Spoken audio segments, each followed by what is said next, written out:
आज दुनिया में 8 अरब से ज्यादा लोग हैं, लेकिन फिर भी इंसान पहले से ज्यादा अकेला है। हम एक ऐसे दौर में जी रहे हैं जहां भीड़ बढ़ी है, पर दिलों के बीच दूरी और गहराई से बढ़ चुकी है। खास तौर पर नई पीढ़ी जो सोशल मीडिया से जुड़ी तो है, लेकिन हकीकत से कटी हुई है।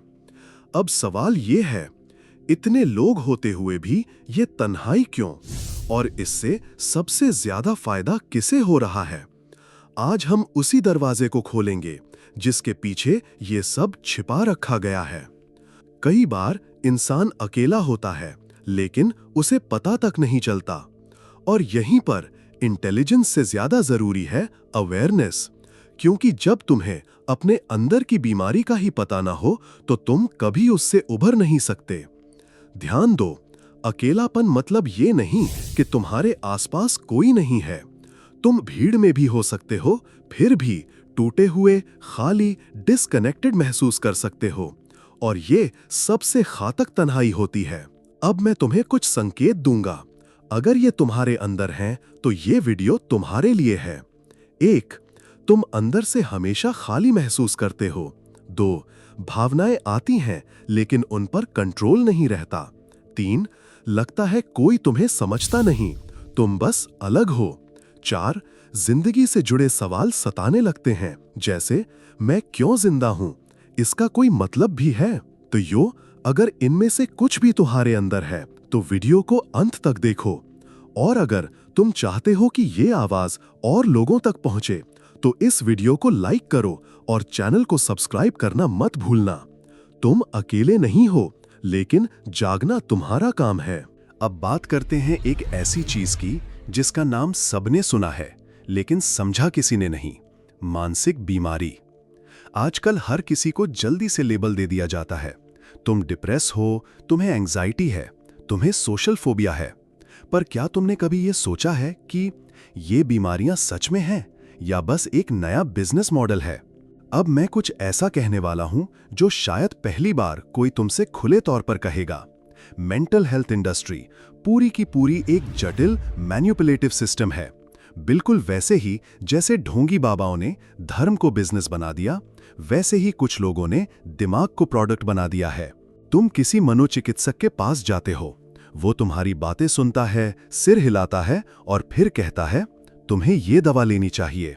असल में वो तुम्हारे अंदर की पीड़ा को समझता नहीं, वो बस उसे दबा देता है ताकि तुम वापस आओ बार बार।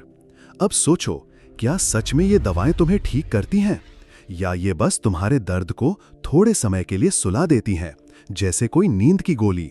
और क्या तुम्हें पता है इन दवाओं के असली नाम? Sedatives, numbing agents, chemical blindfolds. ये सिर्फ मेडिकल नहीं, बल्कि भाषा का खेल है। जिसे तुम डिप्रेशन कहते हो, वो असल में गहरा अकेलापन है। जिसे तुम एंजाइटी कहते हो, वो है इस दुनिया में न जुड़े होने का डर। पर जब तुम्हें ये लेबल दे दिया जाता है, तब तुम असली कारण भूल जाते हो। और तब तुम सिस्टम के लिए एक ग्राहक बन जाते हो, इंसान नहीं। और याद रखो, ये मत सोचो कि मैं कह रहा हूं पागलपन या डिप्रेशन नहीं होते, बल्कि मैं कह रहा हूं कि असली बीमारी का नाम अकेलापन है। और जब तक तुम उस जड़ को नहीं पहचानोगे, तब तक हर इलाज सिर्फ सतह पर मरहम रहेगा, भीतर का जहर वैसा का वैसा रहेगा। अब सोचो, क्यों लोग इतने आसानी से इन बीमारियों के जाल में फंस जाते हैं? क्यों वो किसी बाबा या साइकोलॉजिस्ट के पास जाकर अपनी पूरी जिंदगी उनके हवाले कर देते हैं? जवाब है उम्मीद और अंधविश्वास। जब इंसान थक जाता है, अंदर से टूट जाता है, तो वो किसी भी रास्ते को पकड़ लेता है, चाहे वो झूठ ही क्यों ना हो। और सिस्टम यही चाहता है, तुम इतने कमजोर हो जाओ कि तुम हर उस चीज पर यकीन करने लगो जो तुम्हें तुरंत राहत देने का वादा करती है। अब समझो असली बात। आज की सबसे बड़ी दिक्कत ये नहीं कि लोग दुखी हैं, बल्कि ये है कि उन्हें समझ ही नहीं कि वो दुखी क्यों हैं। उन्हें लगता है कि उनकी तकलीफ की वजह डिप्रेशन है, लेकिन असली वजह है तन्हाई। क्योंकि इंसान अपनी प्रकृति से एक सोशल बीइंग है। हमें दूसरों से जुड़ना होता है, सिर्फ जरूरत के लिए नहीं, बल्कि पहचान के लिए। अब सोचो, जब इंसान खुद को जरूरी महसूस नहीं करता, जब उसे लगे कि उसका कोई मकसद नहीं बचा, जब उसे लगे कि उसकी कमी या मौजूदगी से किसी को फर्क नहीं पड़ता, तब क्या होता है? वो टूटने लगता है। और यहीं से शुरू होती है असली बीमारी। सिस्टम चाहता है कि तुम इस सवाल पर सोचो ही मत। वो चाहता है कि तुम डायग्नोसिस लो, पिल्स खाओ और मशीन की तरह चलते रहो। अब मैं कह रहा हूं, हर साइकोलॉजिस्ट नकली है? नहीं, बहुत से लोग ईमानदारी से काम करते हैं। लेकिन जिस इंडस्ट्री ने इमोशंस को मार्केट बना दिया, वहां जहर भी मिठाई की तरह बेचा जाता है। और तुम्हें लगता है मुझे बेहतर लग रहा है, पर असल में तुम्हें बस दिमाग से सुन कर दिया गया है। अब थोड़ा गहराई में चलो। क्या तुमने कभी गौर किया है कि डिप्रेशन जैसी बातें पिछले कुछ दशकों में ही क्यों इतनी आम हो गईं? क्या तुम जानते हो कि डिप्रेशन शब्द 17वीं सदी से पहले लगभग अस्तित्व में ही नहीं था? 1621 में एक ब्रिटिश लेखक रॉबर्ट बर्टन ने एक किताब लिखी थी, द एनाटॉमी ऑफ मेलंकॉली। उसे लोगों ने एक मेडिकल बुक माना, लेकिन असल में वो किताब थी दर्शन और साहित्य की। रॉबर्ट बर्टन कोई डॉक्टर नहीं था। उसने जो लिखा वो था दुख के विचारों की कविता। पर उस एक किताब के बाद मानव इतिहास में एक नया लेबल बन गया, तुम्हारा दर्द एक बीमारी है। अब सोचो, क्या हर गहरी भावना, हर अकेलापन, हर दुख एक डायग्नोस करने वाली बीमारी है, या बस इंसान होने की कीमत? क्या तुम टूटे हुए हो, या बस तुम इंसान हो और वो तुम्हें ब्रोकन मशीन साबित करना चाहते हैं? क्योंकि अगर तुम मान लेते हो कि तुम एक बीमार व्यक्ति हो, तो अब तुम उपचार के ग्राहक बन गए। अब तुम्हारे दर्द की कीमत है। अब तुम्हारी तन्हाई, तुम्हारे आंसू, तुम्हारी बेचैनी बाजार में बिकती है। और यहीं पर असली फरेब है। तुम्हें बताया गया ये तुम्हारी दिमाग की बीमारी है, ताकि तुम कभी न सोचो कि ये तुम्हारी आत्मा की पुकार हो सकती है, ताकि तुम कभी न समझो कि तुम्हारा अकेलापन ही वो आग है जिससे तुम्हें निकलना चाहिए था।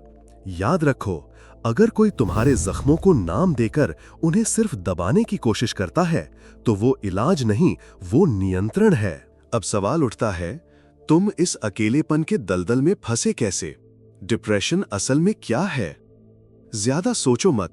डिप्रेशन कोई अलग बीमारी नहीं, ये सिर्फ गहरे अकेलेपन, खालीपन और अस्तित्व के संकट का मिश्रण है।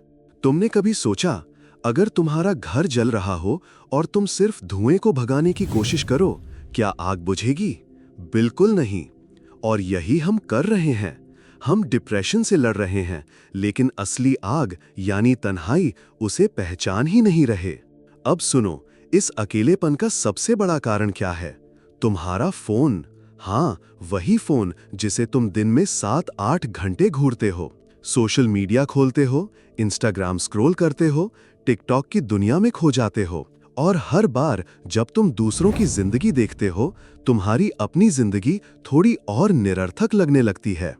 तुम देख रहे हो सुंदर चेहरे, पैसा, परफेक्ट बॉडी, परफेक्ट लाइफ, और धीरे धीरे तुम खुद से नफरत करने लगते हो। तुम्हें लगता है मैं क्यों इतना कम हूं? और यहीं से शुरू होता है अंदर का जहर। फिर तुम लोगों से मिलने से कतराने लगते हो, तुम्हारी सोशल स्किल्स गिरने लगती हैं, तुम अकेले रहने लगते हो और सोचते हो मैं तो इंट्रोवर्ट हूं। पर हकीकत, तुम्हें आइसोलेशन का एडिक्ट बना दिया गया है, ताकि तुम कम बोलो, कम जुड़ो और ज्यादा कंज्यूम करो। डन? और अब जब तुम्हारी मोटिवेशन गिरती है, तब तुम किसी और चीज में डोपामिन ढूंढते हो, और तब आता है पॉर्न, वो ट्रैप जो मर्दों को तोड़ने का सबसे तेज तरीका है। और इस पर हम अगली बार बात करेंगे। अब बात करते हैं उस जाल की जिसमें इस वक्त लाखों लड़के फंसे हुए हैं, पोर्नोग्राफी। एक ऐसा जाल जो दिखता है आसान रास्ता, लेकिन अंदर से तोड़ देता है मर्द होने की पूरी जड़। देखो, मर्द की फितरत क्या होती है? काम करना, कुछ बनना और फिर किसी को अपनी मेहनत से हासिल करना। ये ड्राइव, यही वो शक्ति है जो पुरुष को निर्माता बनाती है। लेकिन जब सब कुछ बस एक स्क्रीन पर तैयार, सस्ता और इमीडिएट मिल जाए तो क्यों कोई मेहनत करेगा? जब तुम कुछ ही क्लिक में 10,000 से ज्यादा औरतें देख सकते हो तो क्या जरूरत बचती है रियल लाइफ में काम करने, कनेक्ट करने या ग्रो करने की? और यहीं से शुरू होता है आत्मा का क्षय। धीरे धीरे तुम लोगों से दूर होने लगते हो, तुम्हारी मैस्कुलिन एनर्जी गिरती है, तुम्हारा आत्मविश्वास मिटने लगता है और तुम्हें लगने लगता है कि मैं कभी काबिल ही नहीं था। लेकिन सच्चाई, तुम नहीं बदले, तुम्हें सिर्फ खाली सुख का आदी बना दिया गया। और सबसे घातक हिस्सा, ये एडिक्शन सिर्फ तुम्हारी हैबिट्स नहीं बदलता, ये तुम्हारा पूरा नर्वस सिस्टम रिवायर करता है। तुम्हारा दिमाग अब रियल कनेक्शन को उतना वैल्यूएबल नहीं मानता। क्यों? क्योंकि स्क्रीन का स्टिम्युलस ज्यादा तेज, ज्यादा कलरफुल, ज्यादा इजी है। तुम्हें अब क्या चाहिए? ना रिश्ते, ना मेहनत, ना मकसद, बस एक स्क्रीन, एक सिग्नल और थोड़ी देर के लिए भूल जाना कि तुम अकेले हो। पर याद रखो, ये भूलना कोई मुक्ति नहीं है, ये है खुद को मिटाना। अब बात करते हैं उस चीज की जिसे आज का इंसान सबसे कम समझता है और सबसे ज्यादा नजरअंदाज करता है, शारीरिक मेहनत, फिजिकल एफर्ट। तुम सोचते हो कि तुम थके हुए हो, लेकिन सच ये है तुमने शरीर को इस्तेमाल करना छोड़ दिया है। हर दिन बैठे रहना, स्क्रीन पर घूरना, बिना किसी फिजिकल आउटपुट के जीना, ये सब मिलकर तुम्हें थकता नहीं बल्कि सड़ा देता है। तुम सोचते हो मुझे आराम चाहिए, जबकि हकीकत यह है तुम्हें मूवमेंट चाहिए। देखो, जब तुम कोई मेहनत वाला काम करते हो, जैसे दौड़ना, वेट उठाना, पसीना बहाना, तो तुम्हारा दिमाग शांत होता है, अंदर का शोर कम होता है, बेवजह की चिंता, बेवजह की ओवरथिंकिंग धीरे धीरे पिघलती है। और जब दिमाग शांत होता है तब तुम अपने वर्तमान में वापस आते हो।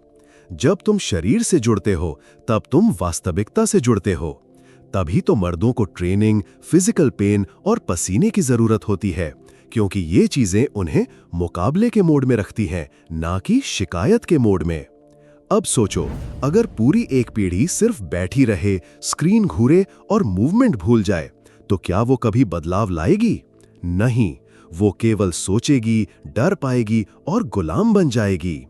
इसलिए अगली बार जब तुम्हें लगे कि दिमाग बहुत परेशान है, तो उससे लड़ो मत, बस उठो और कुछ पसीना बहाओ, क्योंकि पसीना वो स्याही है जिससे इंसान अपना सम्मान वापस लिखता है। अब बात करते हैं उस खतरे की जिसके बारे में लोग बात करने से डरते हैं, बच्चे और टेक्नोलॉजी का जहर। अगर तुम एक पिता हो, एक माँ हो या बनने वाले हो, तो ये हिस्सा तुम्हारे लिए जरूरी है। आजकल 5-6 साल के बच्चे गैजेट्स के बिना खाना तक नहीं खाते। मोबाइल और टैबलेट अब नशा बन चुके हैं, बचपन का हिस्सा नहीं। तुम सोचते हो, अरे बच्चा खुश हो रहा है, टाइम पास कर रहा है, पर हकीकत, वो बच्चा धीरे धीरे डोपामीन का गुलाम बन रहा है। हर स्वाइप, हर वीडियो, हर गाना उसके दिमाग को तीखे, अननेचुरल स्टिम्युलस दे रहा है और फिर वो असली दुनिया से डिस्कनेक्ट हो रहा है। उसे अब रियल खेल, दर्द, चोट, धूल मिट्टी कुछ भी अच्छा नहीं लगता। उसे चाहिए इंस्टेंट किक, इंस्टेंट रिवॉर्ड, बिल्कुल किसी नशे की तरह। अब सोचो, जब एक बच्चा जो जिंदगी में कुछ भी सीखने के लिए खुला था, उसे बचपन से ही स्क्रीन और स्टिम्युलेशन से भर दिया जाए, तो क्या वो स्टेबल, ग्राउंडेड, फोकस्ड इंसान बनेगा, या एक ऐसा डिस्ट्रैक्टेड कंज्यूमर जिसका ध्यान कभी टिके ही नहीं? बचपन में जो लर्न करना था, दोस्ती का मतलब, गिरना, उठना, हारना, जीतना, ध्यान लगाना और सबसे जरूरी सब्र करना, वो सब कुछ स्क्रीन ने छीन लिया। इसलिए अगर तुम चाहते हो कि तुम्हारा बच्चा जिंदा और जागा हुआ इंसान बने, तो एक नियम याद रखो। रेखा 1, 13 साल से पहले कोई फोन, कोई सोशल मीडिया नहीं। बचपन डोपामीन के लिए नहीं, जिंदगी समझने के लिए होता है। अब आखिरी और सबसे अहम बात, स्वीकार करना, सेल्फ एक्सेप्टेंस। कभी कभी जिंदगी में वो दौर आता है जब सच में कोई नहीं होता पास, ना दोस्त, ना परिवार, ना साथी। शायद तुम किसी नए शहर में हो या सबके बीच होकर भी अकेले। तो उस वक्त अगर तुम इस तन्हाई को कमजोरी मान लोगे तो सिस्टम जीत जाएगा, लेकिन अगर तुम उसे आराम का मौका समझो तो यही अकेलापन तुम्हारे भीतर सबसे गहरा आत्मबल पैदा करेगा। याद रखो, तुम्हारा अकेलापन तुम्हारी बीमारी नहीं है, वो तुम्हारा टूल है। तुम तभी तक कमजोर हो जब तक तुम मानते हो कि तुम्हारे हालात तुम्हारे कंट्रोल से बाहर हैं। पर जैसे ही तुम कहते हो, हाँ मैं अकेला हूं पर मैं यहां से उठूंगा, तो वहीं से बदलाव शुरू होता है। तुम्हें किसी और से कंपेयर करने की जरूरत नहीं, ना उनके पैसों से, ना उनके रिश्तों से, ना उनके दोस्तों की संख्या से। तुम अलग हो और वही तुम्हारी ताकत है, क्योंकि अगर तुमने हार मान ली तो खुदा भी तुम्हारे लिए कुछ नहीं कर पाएगा। लेकिन अगर तुमने कदम उठाया तो रास्ते बनते जाएंगे।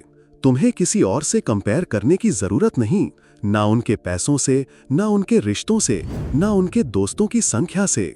तुम अलग हो और वही तुम्हारी ताकत है, क्योंकि अगर तुमने हार मान ली तो खुदा भी तुम्हारे लिए कुछ नहीं कर पाएगा। लेकिन अगर तुमने कदम उठाया तो रास्ते बनते जाएंगे। ये अकेलापन तुम्हारा दुश्मन नहीं है, ये तुम्हारे असली रूप का आईना है, और अब समय है उस आईने को देखकर खुद को फिर से गढ़ने का। अगर तुम नहीं जानते कहां से शुरू करना है, तो ब्लैक चक्रा यही जगह है। हर वीडियो में, हर नियम में, हर शब्द में तुम्हारा जवाब छुपा है। अब फैसला तुम्हारा है।